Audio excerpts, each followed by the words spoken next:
1 মিনিটের উপরে মেয়ে আমার স্বামী আমার কাছে থাকতে পারে না, তাহলে কিভাবে সংসারী করি? আমি এখানে সংসারী করব না। ও আমার সাথে বিয়ের প্রতারণা করেছে, বাসা ভাড়া নিয়েছে, ও আমার সাথে স্বামী স্ত্রীর মতন ব্যবহার করেছে। ব্যবহার করার পরে এখন বলছে যে নিতে পারবে না। দ্বিতীয়ত এই মেয়ের ঘটনা তো এই একটা না, এরকম 5টা। একটা বিচার আমরা দেখুন আসলে তারা আক্রমণাত্মক হয়ে উঠছে, তো আক্রমণাত্মক হওয়ার জন্য আমরা স্থানটি লিভ নিচ্ছি। যে আপনার 3বার কবুল বলে বাসা ভাড়া নিয়ে থাকছেন, এই বিষয়টা মিথ্যা ভাই। কথায় আছে প্রেম স্বর্গ থেকে আসে। স্বর্গে থেকে আসা প্রেমের মানুষের আসলে প্রেম এবং পরকিয়া দুইটা ভিন্ন জিনিস। এখন কবির ভাষায় মিছিল প্রেম হোক, কেটে যাক মোহ, তুমি সাজো ব্যারিকেড, আমি বিদ্রোহ। তো প্রেম এবং পরকীয়ার মধ্যে যে পার্থক্যটা, এটা আসলে পরকীয়াটা বর্তমানে মফস্বলে এবং আমাদের প্রত্যন্ত গ্রাম এলাকায় ছড়িয়ে পড়ছে। এটা আসলে সামাজিক একটি ব্যাধির মতো। এখন আপনারা যদি বলেন প্রেম আসলে হতেই পারে যে কোনো বয়সে, আমরা প্রেম নিয়ে কিছু বলতে চাই না, তবে 5 বছর 6 বছরের সন্তান সহ যদি কোনো মেয়ে পরকীয়ায় আসক্ত হয়, তাহলে সমাজ ব্যবস্থাকে আপনারা কিভাবে দেখবেন? তো এই নিয়ে কথা বলার জন্য অনুসন্ধানী চোখ আজকে আমরা এসেছি সাতক্ষীরা জেলা কালীগঞ্জ থানা পাইকারা গ্রামে। এইখানে আমাদের কাছে অভিযোগ আছে 5 বছরের এক সন্তানের জননী বিবাহ থাকা অবস্থায়, অর্থাৎ তার বৈবাহিক সম্পর্ক থাকা অবস্থায় তিনি অনৈতিক সম্পর্কে জড়ান এবং 2 বছর সম্পর্ক থাকার পরে তার ভাষ্যমতে আসলে আপনারা দেখতে পাবেন ভিডিও শুরুতে যে 3বার কবুল বলে আসলে তাকে নিয়ে বাসা ভাড়া করে থাকছে। তো এটাকে আপনারা কি বলবেন আসলে? এবং পরবর্তীতে অস্বীকার যাওয়া, এটা কিন্তু আসলে আমাদের দেশে সবসময় হয়ে যাচ্ছে।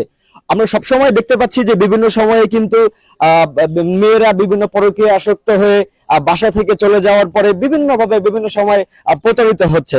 তো এর জন্য আসলে দায়ী আমাদের সামাজিক ব্যবস্থা এবং আমাদের প্রশাসনিক কঠোরতায় নজরদারি বাড়ানো প্রয়োজন, এবং এইগুলো আসলে মানুষ করে উৎসাহিত বোধ যাতে না হয়, এটার জন্য কঠোর শাস্তি হওয়া আমরা প্রয়োজন মনে করি। তো আজকে আমরা আসলে কথা বলবো, এইখানে আমরা যে অভিযোগটা পেয়েছি এই অভিযোগের ভিত্তিতে আমরা দু একজন স্থানীয় ব্যক্তির মতামত নেওয়ার চেষ্টা করব। তারা আসলে আমাদেরকে জানাবে যে এইখানে আমরা যে অভিযোগটা পেয়েছি, যে মেয়ে জাহিদা খাতুন পিতা জহুর আলী, ওনার সম্পর্কে আসলে ওনার পারিবারিক এবং ওনার কিছু গুণাবলী সম্পর্কে আমরা জানার চেষ্টা করবো যে আসলে উনি ব্যক্তি হিসেবে কেমন, বা আসলে অভিযোগটা আসলে কি নিয়ে। তো আমরা আসলে এই বিষয়ে কথা বলার জন্য এসেছি অভিযোগকারী যে মেয়ে রয়েছে ওনার, তাদের সাথে কথা বলবো। আসলে আপনার নাতনি সম্পর্কে উনি ওনার একটা ফেসবুকে আমরা একটা লাইভ দেখেছিলাম, উনি বলছে যে ওনাকে আসলে উনি প্রতারণার শিকার হয়েছে এবং ওনার বিবাহ থাকা সত্ত্বেও উনি 2 বছরের মতো ওনার অন্য একজনের সঙ্গে সম্পর্ক ছিল। তো এই বিষয়ে আপনারা পারিবারিক ভাবে কতটুকু কি জানেন আমাকে একটু বলবেন? আমরা কিছু জানি মানে এই ঘটনা সম্পর্কে পারিবারিক ভাবে আপনারা কিছুই অবগত নন? না, আমরা কিছু জানি না।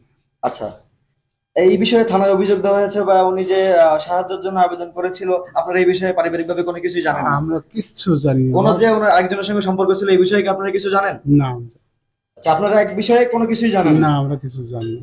আমরা এই বিষয়ে সংশ্লিষ্ট বিষয়ে আসলে গ্রাম প্রতিনিধির সাথে কথা বলার জন্য এসেছি।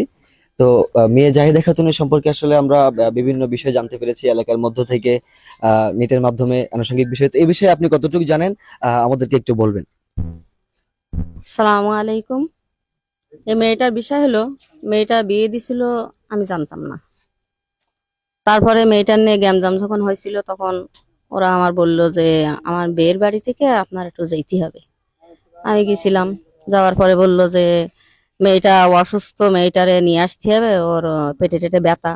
নিয়ে আসলাম, নিয়ে আসার পরে কিছুদিন বন্ধ থাকলো। থাকার পরে ওর শ্বশুর শাশুড়ির বাড়ি থেকে গার্জেন পক্ষরা আসলো আমাদের বাড়ি, এসে বললো মেম্বার সাহেব ওরা তো মেয়ে নিয়ে আসছিল সুস্থ করার জন্য, এখন ও মেয়ে বলতেছে আমি যাব না। আমি ওদের বাড়ি গেছিলাম, গিয়ে বললাম কিসের জন্য যাবা না? তো বললো যে আমার এরকম খেতে পড়তে দেয় না, আমার খুব মারধর করে। তারপরে এরা আবার ওই শ্বশুর বাড়িতে নিয়ে গেল, আমার নিয়ে গিয়ে ওখানে কিছু গার্জেন ছিল, আমি ওদের কাছে সবকিছু জিজ্ঞাসা করলাম। করার পরে বললো যে বৌমা অনেক সোফা টোফা করে, কারোর দাম টাম দেয় না, শাশুড়ির হলো স্বামী নেই, তা স্বামী ওই শাশুড়ির হলো কাপড় চোপড় গুলো তোলে না, শাশুড়ির খেজমত করে না, সাংসারিক হ্যাঁ অশান্তি। তা আমরা বললাম যে আমরা একটু নিয়ে যাই, নিয়ে একটু বুঝাই ফাটাই দেখি কি করে। আর তারপরে নিয়ে আসলাম, নিয়ে আসার পরে কিছুদিন থাকলো, থেকে ওদের স্বাভাবিক সংসার খুব সুন্দর হয়ে গেল। ওরা শ্বশুর বাড়ি গেল, যাওয়ার পরে হঠাৎ হুমচিকাল, বেশি দিন হয়নি, আমার বললো যে মামি একটু যেতে হবে, আমার মেয়ে ছাড়ান বাড়ান। আচ্ছা। তা আমি বললাম যে ছাড়ান বাড়ান কিরকম, তাহলে পুরুষ মেম্বারেরও জানাতেই হয়। এখন তার যে আসলে আমরা জানতে পারছি লোক মারফত তার যে পরকীয় সম্পর্ক ছিল, বৈবাহিক সম্পর্ক থাকা হ্যাঁ, অবস্থায়, তারপরে এ বিষয়ে আপনারা অবগত আছেন তারপরে কিনা? আমার নিয়ে গেছিল, নিয়ে যাওয়ার পরে ওখানে যেই দেখি মেয়ে জেরা কাটাকাটি করতেছে মুরব্বীদের সাথে। আর মুরব্বীরা বললো, আমরা বললাম যে, আমি বললাম যে দাও, যখন আমি এইছি তখন এখানে আর কথা কাটাকাটি করার কোনো প্রয়োজন নেই, কি হয়েছে বিষয়টা বলেন। তা বললো যে মেম্বার সাহেব, আমরা তো সব জানি, আপনি খালি গোপনীয় ভাবে মেয়েটার কাছে জিজ্ঞাসা করেন যে ও কেন তালাক দিয়ে ডিভোর্স দিতে চাচ্ছে, কেন সংসারই করতে চাচ্ছে না।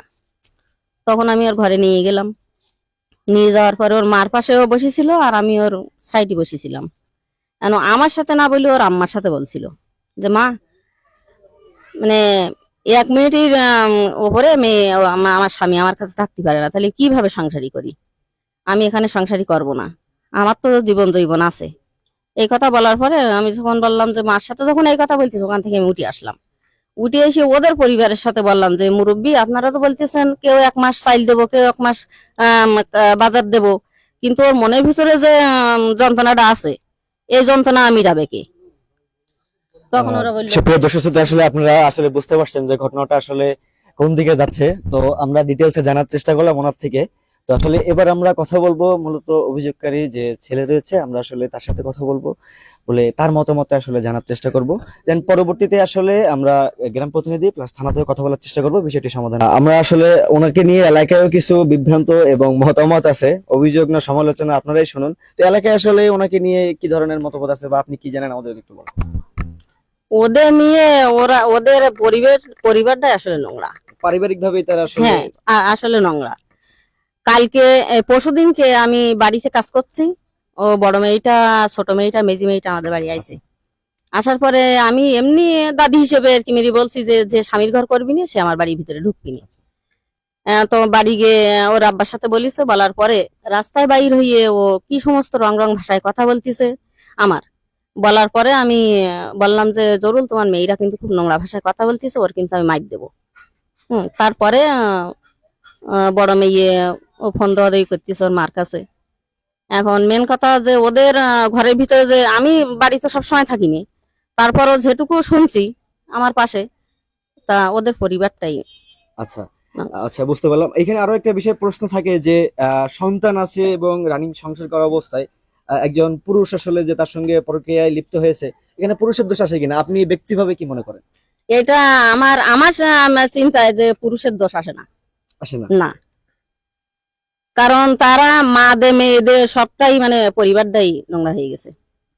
আচ্ছা জি, আমরা আসলে গ্রাম প্রতিনিধি থেকে জানার চেষ্টা করলাম তার পারিবারিক অবস্থান এবং ভালো ঘটনার ছেলেরাও ভালো থাকতে পারতেছে। বিস্তারিত সম্পর্কে।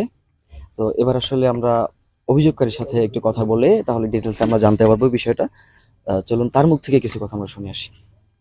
বাসায় কেউ নেই? আসলে আমরা কিন্তু অভিযুক্তের বাসায় চলে আসছি কথা বলার জন্য। এখানে তারা আসলে উচ্চস্বরে কথা বলছে আমাদের সাথে, আমরা একটু যাওয়ার চেষ্টা করব। দেখতে পাচ্ছি এখানে একটু কথা বলেন, আপনারা একটু কথা বলেন, আসেন আপনারা কথা বলেন একটু। আচ্ছা দুজনেই বলেন। আপনার এই যে বোনের বিষয়ে আমরা গ্রামবাসী মারফত, আপনার বোনের বিষয়ে আপনি কিছু জানেন না? আপনার বোন কি আপনাদের পরিবারে কেউ না? তাদের সঙ্গে কোনো সম্পর্ক নাই? উনি কি বাসায় থাকতো না? উনি তো রিসেন্টলি বাসায় ছিল, হয়তো 2-3 দিন নাই, তাহলে আপনাদের সঙ্গে শোনেন ভাইয়া, আমরা ওসব বিষয় আমরা কিছু জানি না। আপনাদের হাত না ধরে পায়ে ধরতে হয়তো বয়স আমরা তো আসি না, এখন গ্রামবাসী আসলে আমাদের কিছু করতে পারি না, আমরা কথা বলতে। আপনারা চলেন, আমরা পার্সোনালি কথা বলবো আপনাদের সাথে। আপনারা কথা বলতে চাইলে অবশ্যই আমরা পার্সোনালি কথা বলবো। আপনারা কি কথা বলবেন? আমাদের কিছু বলতে চান আপনারা? না, আমরা কিছু কথা, আমরা ওসব বিষয় আমরা কিছু জানি না ভাইয়া। না, আমাদের কাছে ইনফরমেশন আছে, কালকেও ছিল বাসায় উনি ওসব বিষয় আমরা কিচ্ছু জানি না ভাইয়া। আর আপনাদের এটা কি কারাই হইছে? আমাদেরকে পাঠায় না, আমরা এখানে উনি নিজে, ওনার ভিডিও আছে, উনি সাহায্য চাইছে। যে আমি আমরা কারো উনি সাহায্য সাহায্য চাই না। আপনি চান না, আপনার বোন চেয়েছে, না। আপনি তো চান আপনার বোন চেয়েছে, আপনি দেখবেন ভিডিও ফুটেজ আমাদের কাছে আমাদের আছে। ভিডিও ফুটেজ আছে তো, আপনারা কথা আপনারা যদি কথা বলতে চান আমরা পার্সোনালি কথা বলবো, কেউ থাকবে না। আপনারা যদি কিছু বলতে চান আমাদের, আমরা আপনাদের কথা শুনবো।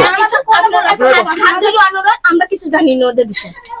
আচ্ছা, পারিবারিক ভাবে আসলে তারা কোনো কথাই বলতে চাচ্ছে না, তারা কোনো কথাই বলতে চাচ্ছে না পারিবারিক ভাবে, এবং তারা আসলে আমাদের একরকম অনেক বাজে ব্যবহার করছে। ইনফরমেশন আমরা এখান থেকে পাইলাম না। তো আপনারা আসলে দেখতে পাচ্ছেন যে আসলে তারা কিন্তু এখান থেকে সাইড থেকে দেখুন আসলে তারা আক্রমণাত্মক হয়ে উঠছে। তো আক্রমণাত্মক হওয়ার জন্য আমরা স্থানটি লিভ নিচ্ছি।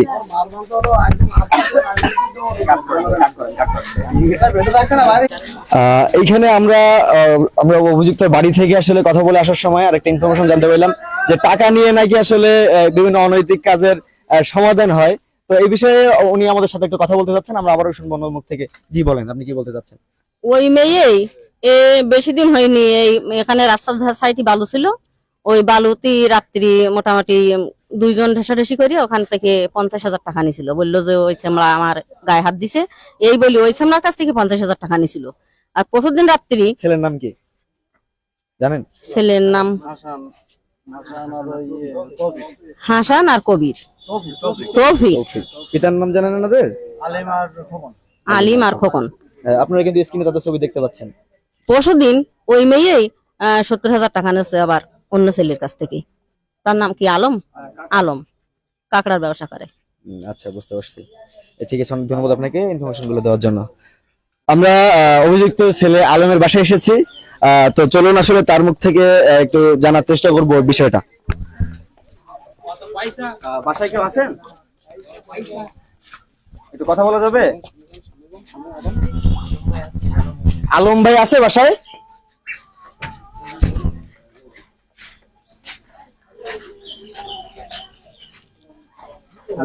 আলম ভাই কি আছে বাসায়? অনেক একটু দেখে দিবেন ভাই, একটু ডাকেন ওনাকে, একটু দরকার ওনার সাথে, অনেক একটু ডেকে দিবেন,